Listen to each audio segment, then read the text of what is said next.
my friends, Happy New Year to everyone.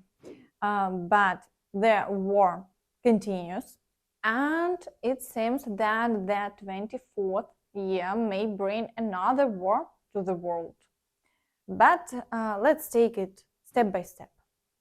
And the Russians reported that the Ukrainian Armed Forces greeted them. The armed forces of Ukraine opened fire on Donetsk at midnight, 2 packages of MLRS, what is this, Grad, or Vilka? The fire raid lasted 25 minutes. I'm clarifying the details. In Telegram channels, it was reported that the Ukrainian Armed Forces scattered occupiers in the Yasenuvatsky district. A package of Khaymers missiles arrived in Donetsk, and according to their statements, there are casualties among the military correspondents and injured. We are still waiting for a detailed report.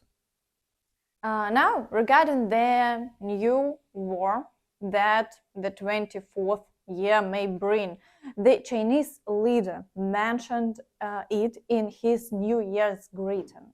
According to the Chinese leader, the complete reunification of China is an inevitable trend. This is where the great national interests lie, and this is what the people want. He stressed the implementation of the party's common policy of resolving the Taiwan question and upholding the One China principle and the 1992 consensus, when its unity was recognized. Xi Jinping also called for the comprehensive development of all areas on both sides of the Taiwan Strait and the promotion of peaceful relations between the mainland and the island. At the same time, he warned against interference in the conflict by third parties. We will resolutely prevent anyone from forcing Taiwan to secede from China, he said. How truthful this information is, it's hard to say. I don't speak Chinese, but according to the media, the Chinese leader did mention it. So it seems that the first day of the new year is starting with not the best news. Okay, now let's turn back to Ukraine and briefly assess the situation along the front line. We'll start with the Kherson direction. The occupiers continue to shell the right bank, hoping to hinder the Ukrainian Armed Forces and disrupt the supply of units on the left bank. Despite the Russians supposedly planning a powerful assault to clear the entire left bank from Ukrainian forces by January 15th, significant attacks continue daily. There are casualties, but the front line remains unchanged. The Ukrainian Armed Forces are successfully holding their defense. Russian correspondents report that the Ukrainian forces are hunting Russian artillery and, as you understand, successfully destroying it. According to the situation in the evening of December 31, 23 in the area of Krenki. No change. Oncoming battles continue. The enemy still continues to hunt for our artillery.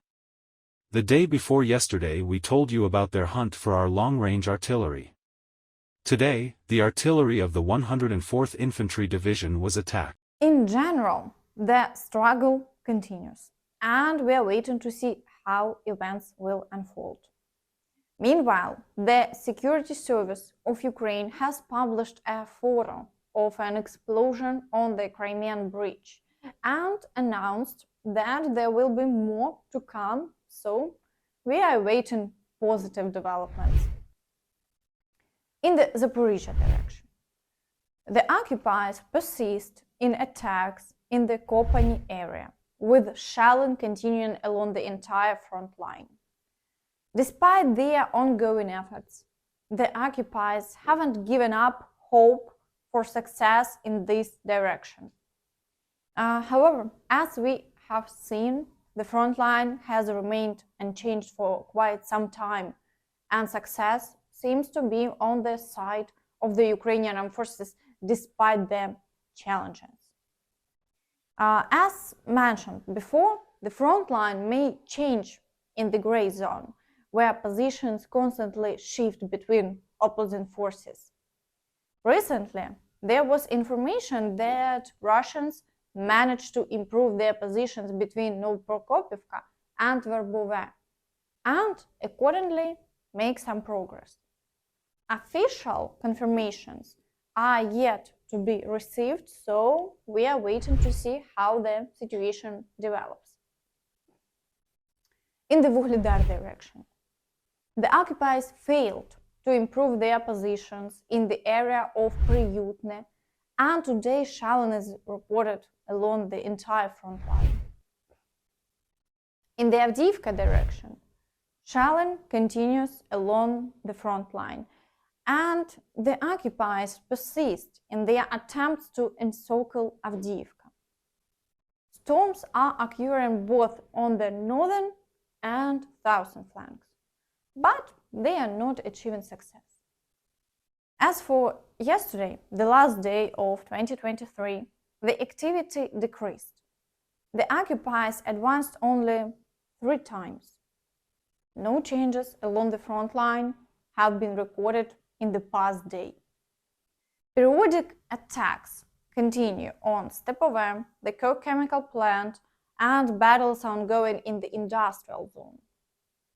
On the southern flank, there is slightly more activity, with reports of 9 attacks in the areas of Pervomayske and Nevelske. However, the front line remains unchanged. In the Bakhmut direction, the occupiers continue storming in Bohdanivka. Battles are also taking place near Klishchiivka and Andriivka. Yesterday evening, the Ukrainian Armed Forces report that despite the holiday, the Russians attempted to break through near Kurdiumivka. Officials, you write the results of the year. Do you think someone is reading you? Really? Don't be ridiculous, no one needs your posts. And while we are fighting near Kurdiumivka, there is no smell of the new year here. As it appears, the reports from officials about the front line are quite disheartening for the Ukrainian Armed Forces.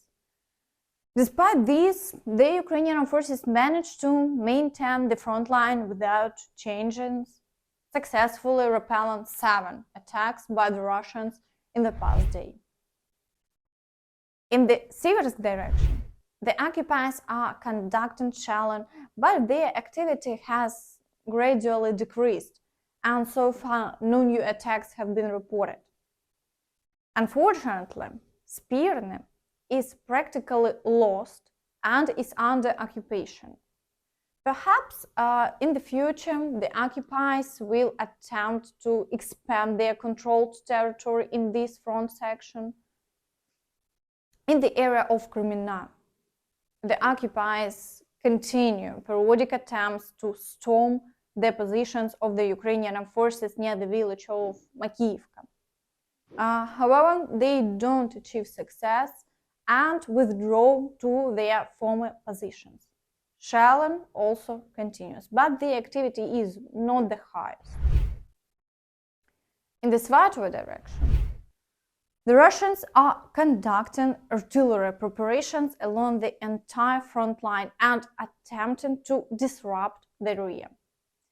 There is a possibility of new attacks in this area in the near future, but for now, the situation remains stable. In the Kupiansk direction, the assaults on Synkivka continue without a pause, with 11 attacks repelled in the past day. The number of equipment and manpower losses sustained by the Russians in the vicinity of this village is at its maximum.